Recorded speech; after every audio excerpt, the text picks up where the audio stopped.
gostaria de trazer a reflexão nesses instantes. E o mover de Deus, irmãos, é tão grande na nossa vida que Ele moveu o mundo. Ele moveu e enviou seu Filho Jesus Cristo. A Bíblia diz que o povo estava em trevas e viu a grande luz. E aos que andavam na região da sombra da morte, viu essa luz.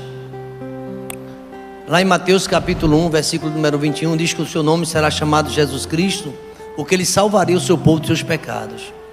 E Jesus veio para isso, salvar e buscar o que se havia perdido. Eu estava pensando nessa semana, onde fala de tantas, Semana Santa, e atrás do peixe, e atrás do bredo, e o vinho, e tantas coisas, parece até uma comemoração. Mas o que foi essa semana? O que é que a Escritura fala sobre isso? A gente sabe que tem aí o ovo da Páscoa, o chocolate, tudo isso às vezes querendo marcar esse momento. Mas o momento da Páscoa, dessa festa, fala de sofrimento, fala de amor. No capítulo 13 de João, a gente vai ver o mover de Deus, Ele enviando o seu Filho Jesus Cristo e a obediência. Nesse capítulo 12, no final, tem um resumo do ensino de Jesus Cristo. No capítulo 13, a partir do verso 1 de João, gostaria de compartilhar com os irmãos alguns minutos de reflexão sobre o que Jesus Cristo fez por mim e por você. Hoje, quando eu chegava aqui na oração, a Marisa disse: Samuel, acabei de cantar aquele hino, morri na cruz por ti, o que tu fazes por mim? Que Jesus Cristo morreu pelos nossos pecados, Ele entregou sua vida, Ele derramou sangue. Inclusive no próximo domingo, culto da ressurreição, nós vamos estar participando da comunhão, vamos estar participando de uma das ordenanças, que é a ceia do Senhor, que fala sobre sacrifício. Observe, os irmãos, a festa da Páscoa aqui. O que é que a Bíblia fala sobre a Páscoa? Você não vai encontrar coelho, você não vai encontrar ovo de Páscoa, nada disso. Isso é outra criação do mundo da indústria. Mas olha o que é que a Bíblia diz. Vamos para a palavra.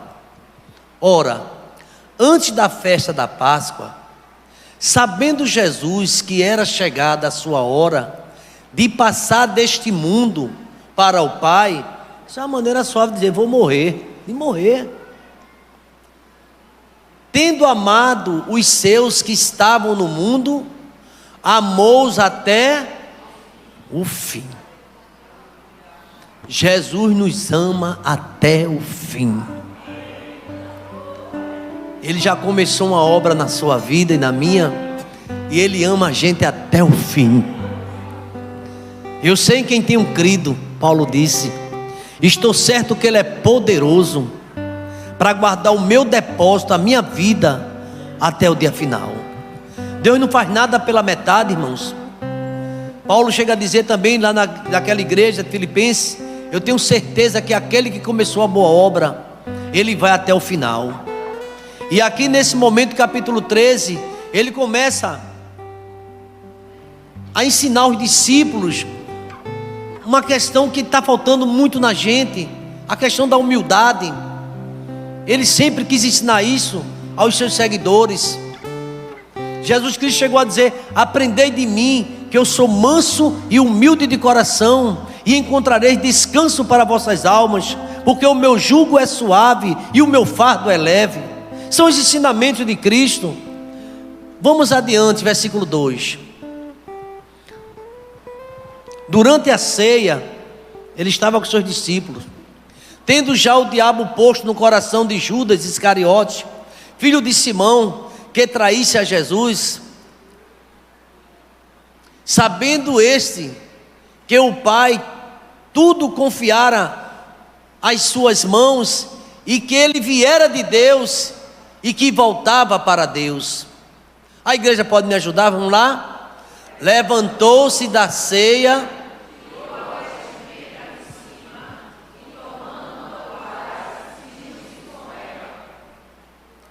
depois Ele deitou água na bacia e passou a lavar os pés aos discípulos e a enxugar-los com a toalha com que estava cingido.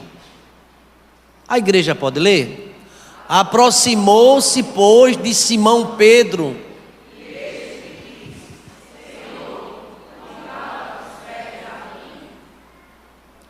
Respondeu-lhe Jesus: o que eu faço, não o sabes agora, compreendê-lo-ás depois.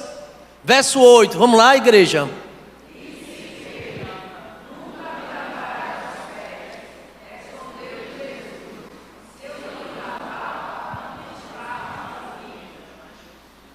Então Pedro lhe pediu: Senhor, não somente os pés, mas também as mãos e a cabeça.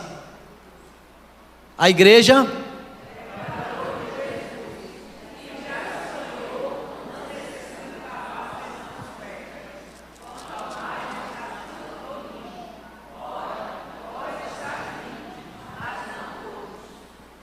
Eu vou ler o versículo 11.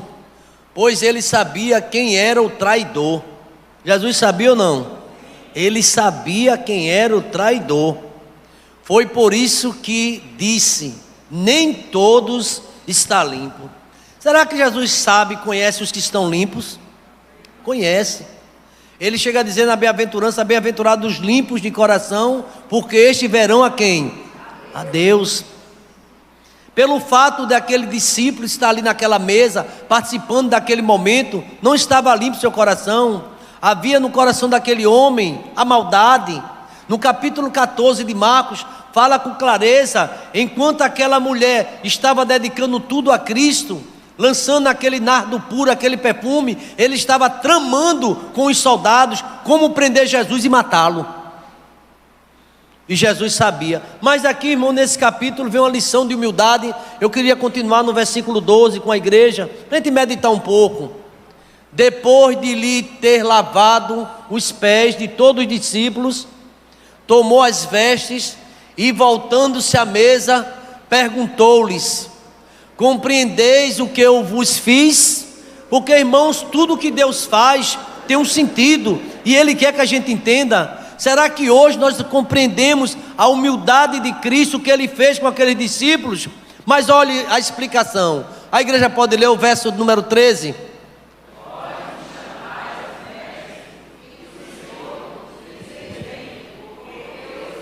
Segura aí. Vós me chamais o Mestre e o Senhor, e dizeis bem porque eu sou. Ele é o Mestre, Ele é Rei, Ele é o Senhor dos senhores, Ele é o grande eu sou. Vocês me chamam e eu sou. Ele é Mestre, mas Ele, na posição dele de Mestre, era para ser servido, mas Ele não pensava assim. E aqui está uma grande lição de humildade. Ele, que era o maior, estava servindo a seus discípulos. E tudo isso para que os discípulos e para que a igreja tivesse essa compreensão do serviço. A gente passou esse mês todinho falando do discipulado. Está aqui os discípulos diante do seu mestre, aprendendo uma grande lição. Será que a gente compreende o que está falando, o que Cristo falou para os discípulos? E o Espírito Santo nos movendo nesta noite, fala para a igreja: vós me chamais de mestre, o mestre e o Senhor, e dizer bem porque eu sou. Segura aí. Mas ele diz assim também: nem todos que dizem Senhor, Senhor vai entrar no reino dos céus, mas aquele que me obedece faz a minha vontade. Tem muitas pessoas que chamam Senhor, até canta, até prega, até fala, até ensina, mas não tem uma vida com Deus. Parece até uma contradição. Quando eu vejo Judas, um escolhido, um apóstolo, e outros apóstolos também, que estavam na mesa com Cristo, a gente enfatiza muito Judas, mas quantos o negaram? Pedro começou a seguir Jesus, mas de longe. E eu pergunto: será que hoje tem discípulos que são discípulos, mas estão longe? Segue de longe, já não está mais presente, já não está mais na comunhão, já não está mais no corpo, já não tem mais interesse por esse negócio de ressurreição, de culto de 6 horas, ou matinal, ou já não tem mais alegria de servir. É uma quarta-feira, eu vou descansar, mas a igreja está aqui em adoração. Eu me lembro do capítulo lá em Samuel, quando o exército de Israel estava em guerra, e Davi estava em casa dormindo, estava em casa, enquanto o exército do Senhor estava batalhando no campo de batalha. Quantas pessoas estão dormindo? Quantas pessoas estão desatentas, desavisadas, às vezes tão perto do reino, mas sem salvação. Tão perto, canta e tem até uma voz bonita e faz tanta coisa, mas na verdade não tem mais comunhão com o Senhor, tem deixado a obra. Quantas esposas lamentam os seus esposos que já não tem mais alegria de servir? Quanto esposo lamenta que a mulher já não tem mais alegria de servir? E quantos estão agora, é como se tivesse acostumado a não participar, só ser contempladores, observadores, porque diz que não sabe. Mas eu quero dizer uma coisa, irmão: no mundo você está cuidando de sua família e você sabe de muita coisa, senão você não tomaria conta. Mas é que na casa de Deus a gente diz que não sabe, e Deus, Ele avalia tudo isso na minha vida e na sua, e Ele dá um discípulo aqui, dá um exemplo. Pedro chegou a dizer que não queria que ele lavasse os pés dele, mas Pedro não estava entendendo o que Jesus Cristo estava ensinando. Vamos adiante no verso 14. Ora, se eu, Jesus é mestre Senhor, vocês dizem que eu sou, se eu, sendo o Senhor e o mestre, vos lavei os pés, também vós deveis lavar os pés uns dos outros. Agora ele está falando de igreja, de discipulado, de relacionamento, de cuidado um do outro. Irmãos, e aquela bancada ali era os figurões, eram os escolhidos, eram os apóstolos, mas ele tem que entender a missão. E Jesus Cristo não queria ser recebido ao céu sem antes ensinar. Ele é o Senhor, Ele é o Mestre, é o Todo-Poderoso, mas era humilde.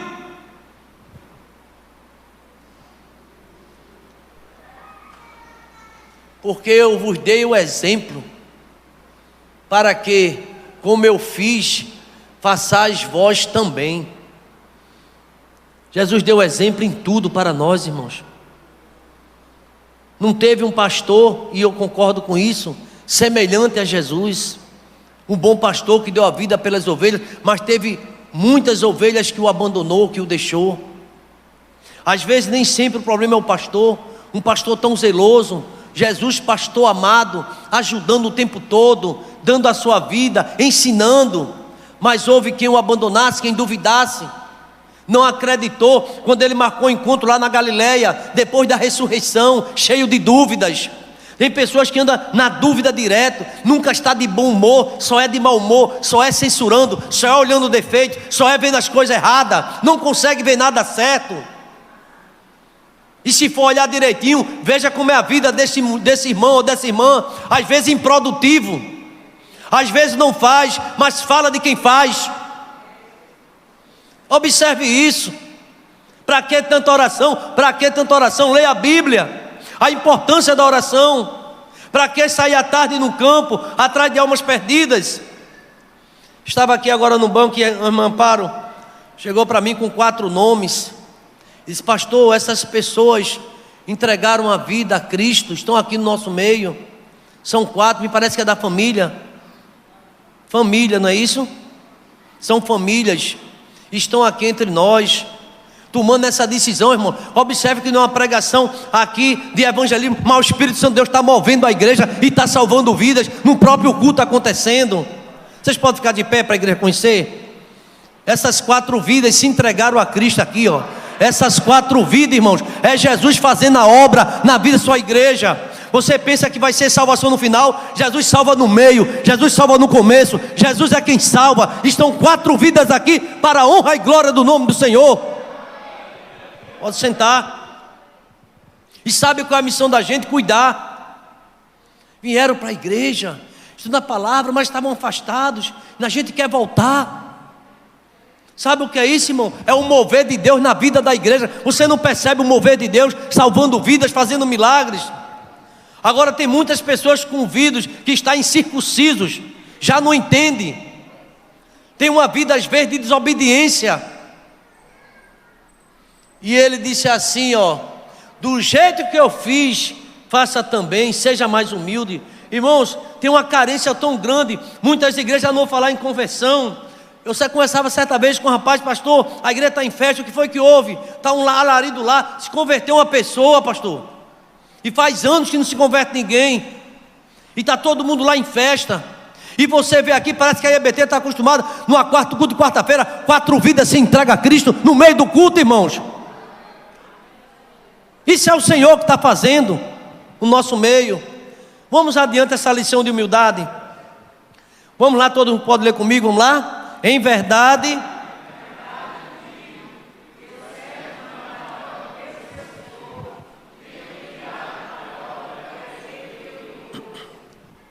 Em verdade vos digo, volta só um pouquinho lá, que o servo não é maior do que o seu senhor, nem o enviado maior do que aquele que enviou. Irmãos, percebe o que Jesus Cristo está dizendo aqui?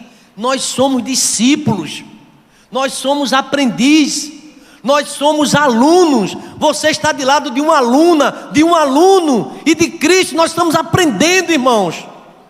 Como é isso? Quem é que faz isso? É o pastor Samuel, é a irmã Rejane, é o pastor Abisaí, é você, é o Espírito Santo de Deus que está fazendo um milagre. Quando a igreja ora, essa igreja hoje já teve 12 momentos de oração, clamou aqui de joelho manhã, clamou aqui à tarde, e Jesus salva a noite. Não é a eloquência de um homem, está muito longe disso, nada. Coitado de nós, é a presença de Deus na vida da gente, é a presença de Deus na vida da igreja. A honra e glória é para Ele, irmãos. Essas pessoas estão sendo atraídas. Lembra da igreja de Atos Apóstolos? A gente passou um mês pregando. Enquanto estava pregando, enquanto a igreja estava em comunhão, enquanto ensinava, o Senhor ia salvando, acrescentando aquelas vidas que seriam salvas. Muitas vezes no meu ministério, o Espírito Santo falava comigo e dizia assim: faça o convite agora, antes que comece o culto da pregação. Muitas vezes eu fiz isso, os mais antigos aqui lembram. Eu disse: quem é a pessoa que já escutou essa primeira parte, que quer entregar a vida a Cristo? Isso que está acontecendo hoje não é uma novidade, Deus já fazia e já faz isso. Se levantava 4, 5 pessoas, o louvor cantando, os irmãos cantando aqui, louvando, e a lágrima, a peça acontecendo e pessoas se convertendo. Deus está fazendo a obra, irmão, é contando um testemunho, e Deus fazendo a obra aqui. É o mover de Deus na vida da sua igreja. Uma coisa é o mover do homem, outra coisa é o mover de Deus. Irmãos, às vezes a gente está tão distraídos que a gente já não sente mais alegria no culto. Tem gente que é distraído o culto todo, é o culto todo conversando, falando e tirando, sabe, tirando até a atenção dos outros. Se liga no céu, irmão. Deus está presente aqui, Deus está fazendo um milagre, Deus está salvando vidas, e você não está nem aí, não está nem percebendo o que Deus está fazendo. Está compreendendo isso? O que foi que Jacó disse? Jacó, Deus estava aqui e eu não sabia. Deus está aqui, irmãos. Deus está presente aqui nesse lugar. Esse púlpito aqui está ensanguentado do sangue de Jesus Cristo, que Ele morreu e ressuscitou por cada um de nós. Queridos irmãos, esse versículo 16 me chama a atenção. Jesus dizendo: em verdade vos digo que o servo não é maior do que o seu senhor, nem o enviado maior do que aquele que enviou. Verso 17: ora, se sabeis estas coisas, bem-aventurado se o quê? Não adianta saber só não, irmão. Ah, pastor, está dizendo é verdade, eu sei, está praticando, está ganhando almas, está se santificando. Ou você é um morto-vivo? Já ouviu falar do morto-vivo? Ela é a pessoa que vem para a igreja, se sente e se levanta, se sente e se levanta, 1 ano, 2 anos, 3 anos, 4 anos. Irmãos, Deus tem alguma coisa, porque você tem potencial, você foi chamada por Deus, Deus tem uma obra na tua vida. Pode ter certeza que Deus tem chamado você, porque você é especial para Deus. Ontem eu estava observando, irmão, a união masculina, a gente lá em Santa Mônica, os homens cantando, e as pessoas impressionadas ouvindo aquele louvor, dizendo: meu Deus, que coisa linda, pastor Samuel, parabéns, pastor Samuel. Eu digo: a glória é para Jesus, irmãos. Que homens consagrados, cantando, louvando ao Senhor. Mas sabe que dia era? Terça-feira. Os homens vieram do trabalho, outros vieram de moto pela Caxangá, furando tal, para chegar rápido, para cantar, adorar o Senhor. E o líder daquela igreja, o bispo, pastores, a gente hoje sentiu a presença de Deus. Eu estou renovado aqui, a igreja foi renovada para a glória do nome de Jesus, irmãos. Quem faz isso é o homem.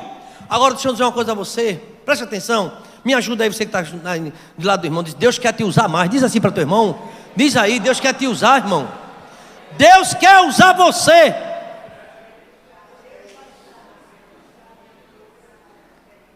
É lamentável quantas pessoas pararam. Alguém disse assim: pastor, essa igreja não para não? Eu disse assim: ela não para, a gente está continuando, mas tem gente parado. Por incrível que pareça, tem gente parado. Tem, mas eu estou quieto, a gente está orando. Porque quem vai mover é Jesus. Jesus tem várias formas de mover. Queridos irmãos, eu já quero concluir. Jesus diz algo que me chama a atenção. Se vocês sabem isso, essas coisas, bem-aventurados sois se o quê? O reino de Deus, irmãos, deixa eu concluir com isso, talvez você não percebeu ainda. Não consiste em palavras, mas em poder, em vida. Eu sei de muita coisa, eu sei escrever, eu boto cada mensagem no Facebook. Quantas almas ganhasse para Cristo? Amparo chegou aqui chorando no primeiro banco, entrou em Marisa. Eu disse: que foi, irmão Amparo, está sendo bem? Não, 4 vidas se entregou para Cristo. Agora eu perguntei. Irmão, isso é Deus que faz a obra. Tem alguém perto de você, tem alguém na tua vizinhança, tem alguém, quem sabe, dentro da tua casa. Precisa que você seja ousado e fale de Deus. Mas sabe o que acontece? Tem crente que passa a vida toda, nunca chamou ninguém para a igreja, nunca falou da salvação, nunca falou do céu. Aí minha pergunta é, eu lendo um manual do evangelista, o que acontece é que a pessoa não vai falar daquilo que não sente, não vai falar daquilo que não vive, aí não fala. Deus está chamando você para fazer a obra. Do jeito que Deus está movendo os pastores, Deus está movendo, Deus quer mover você também. Você sabia que Deus já moveu você para o batismo? Você está aqui, foi batizado recentemente, mas Deus quer muito mais da tua vida. Deus quer fazer muito mais. Entra aquela mulher numa quarta-feira, na reunião onde Jesus estava, e pega aquele vaso de alabastro, nardo puro, e joga na cabeça de Jesus. Parece que ela quebra o paradigma, a liturgia oculta e faz aquilo ali. Todos ficaram assustados. Jesus disse: deixa ela, não moleste essa mulher. Ela fez isso para mim, ela fez isso por mim. Aleluia. Deus, Ele tem um chamado para nossas vidas. E se isso não for amor, né? O oceano secou. Você quer ver o mover de Deus? Quer ver mais? A irmã pode vir, o casal pode chegar até aqui. Nosso irmão, veja o mover de Deus aí na vida do pequeno Levi. Isso aqui é o que é o mover de Deus. Nosso irmão Eduardo, se aproxime. Olha o mover de Deus aqui. Era muitas lágrimas, muita dor. Família desesperada. Aí Deus vem e faz uma obra. A igreja começa a orar. Hoje Ribanda disse aqui em alto e bom som. Ela fez: pastor, estava tudo certo para ir para a cirurgia, mas a igreja começou a orar. E o médico mudou o pensamento, tudo mudou. É a igreja em oração, irmão. Sabe o que vai acontecer amanhã, se Deus permitir? Às 6 horas da manhã, joelho no chão aqui, oração e clamor. Se você puder um dia vir, venha e ore com a gente. Talvez está acontecendo muita acomodação, a gente está não crendo. Deus está chamando. Se você puder um dia, venha. Se tivesse um médico marcado para você amanhã 5 horas no posto, e eu não ia, talvez chegar até mais cedo. Será que eu estou falando alguma besteira ou você não ia? 4 horas da manhã, ia. Mas 6 horas tem um médico aqui esperando você, é Jesus. E é o médico dos médicos.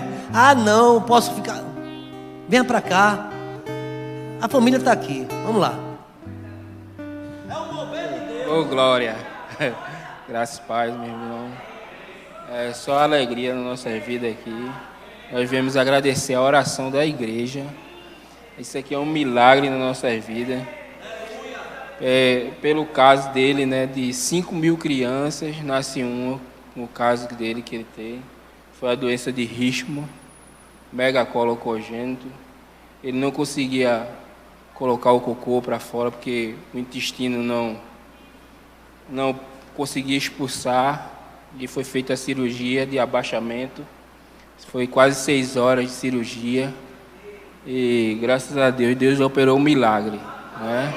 Ele está bem agora, está fazendo o cocôzinho dele normal, né? É um milagre de Deus na nossa vida. Então eu só tenho que agradecer a Deus, a nossa família, a Deus e a oração da igreja. E a gente está muito feliz mesmo. Agradecemos. Para não ficar só nas minhas palavras, o Salmo 40, né? Salmo 40, versículo 1. Esperei com paciência no Senhor, e Ele se inclinou para mim e ouviu o meu clamor. Amém? Muito obrigado. Irmãos, a igreja pode dar glória a Deus. Isso é um milagre que Deus está fazendo aqui. É o mover de Deus. Você vê isso como mover de Deus? Sabe quem está movendo isso? É Jesus. É ou não é Jesus? Quem faz essa obra é Ele. E na tua casa, você vai crer. Você crê que tem salvação na tua casa, na tua família? Porque Jesus entra com salvação. Eu quero orar por essa família, em gratidão ao Senhor. Pode ver que você vai contar uma história aqui. Jesus vai salvar um por um. Deus vai fazer um ribuliço, viu, irmão? Porque você já entregou, Deus está fazendo a obra. E eu fico muito feliz em ver famílias se voltando para Deus, para a glória do nome de Jesus. Senhor, nossa palavra de gratidão. Chegou a tua hora, diz a tua palavra, e o Senhor foi fiel até a morte, e morte de cruz, ó Pai. E o Senhor amou a cada um de nós e amou até o fim. O Senhor tem amado essa família que está aqui no altar, ó Pai. Deus vê a prova, vê a luta, mas a família orou, a igreja orou, e o Senhor visitou Levi, ó Pai, e o Senhor deu vitória, ó Pai. Os médicos, ó Deus, ficaram preocupados, equipe médica, mas a igreja orava, como a igreja ali de Atos Apóstolos, Pai. E aqui teus filhos se entregando dia por dia. Era o trabalho de oração à tarde, era o matinal pela manhã, era nas quartas-feiras à noite, eram os grupos orando, e o teu nome sendo glorificado, e o teu Espírito Santo agindo, ó Pai, na vida desta família, ó Pai. E hoje o teu servo vem aqui com a sua esposa, com seu filhinho, com testemunho para a glória do teu santo nome, ó Pai. Muito obrigado pelo teu mover. Muito obrigado por esta família que nesta noite se volta também para ti, ó Pai. Mais 4 pessoas se convertendo para a glória do teu nome, ó Pai. Festa no céu, alegria da tua igreja, ó Pai. É o teu mover aqui nesse lugar, meu Pai. Agora eu quero te pedir, ó Deus, move aqueles que estão cansados, ó Deus. Aqueles já não têm alegria, ó Pai, de fazer a tua obra. O Senhor é Deus. O Senhor pode colocar força nessa vida, ó Pai. Alegria de servir. Houve um momento na vida do escolhido, do rei Davi, que ele pediu oração: torna-me a dar alegria da tua salvação. Infelizmente, ó Deus, tem muitos que já não tem mais aquela alegria, Pai, como antes trabalhava. Mas o Senhor é Deus, o Senhor está tratando, o Senhor está cuidando. E certamente, ó Pai, cada membro dessa igreja vai dizer como Josué: eu e minha casa serviremos ao Senhor, ó Pai. Obrigado por essa noite, obrigado pelos sinais, obrigado pelo teu mover. A tua mão está sobre nesse lugar, ó Pai. Obrigado por tudo, ó Pai. Oramos assim, ó Pai. É no nome que está acima de todo nome. É no nome do Senhor Jesus. A igreja pode dizer amém? E que a graça do Senhor Jesus, o amor de Deus, o nosso eterno Pai, a comunhão e as doces consolações do teu Espírito esteja sobre nós e sobre todo Israel, espalhado na face da terra, desde agora e para todo sempre. Vamos dizer amém, irmãos? Deus abençoe a todos.